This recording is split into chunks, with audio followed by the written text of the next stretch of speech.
Today, I'm going to answer a question a lot of people ask. Can you delete all tweets at once in X, formerly Twitter?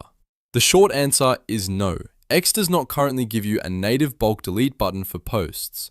So if you want to remove tweets, you have to do it manually, one by one. That might not be the answer you were hoping for, but I'm going to show you the exact process so you can delete a post quickly and safely. If this video helps, don't forget to hit the like button and subscribe for more simple tech tutorials. Alright, let's jump in. First, open X and log into your account. Once you're on your profile or timeline, find the post you want to delete. You can scroll through your tweets or use your profile page to locate the exact post.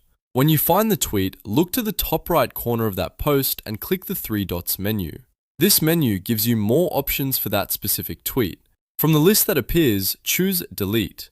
X will usually ask you to confirm your choice because deleting a post is permanent.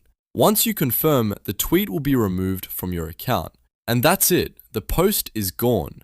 If you need to remove more tweets, you'll need to repeat the same steps for each one.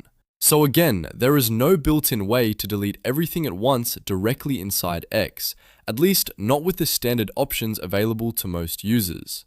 That's why many people end up going through their older posts manually, deleting only the tweets they no longer want visible. If you're cleaning up your profile, this can take some time, so it helps to be patient and work through your timeline carefully. If this video saved you time, please like the video and subscribe to the channel for more clear, practical guides just like this one. Thanks for watching, and I'll see you in the next tutorial.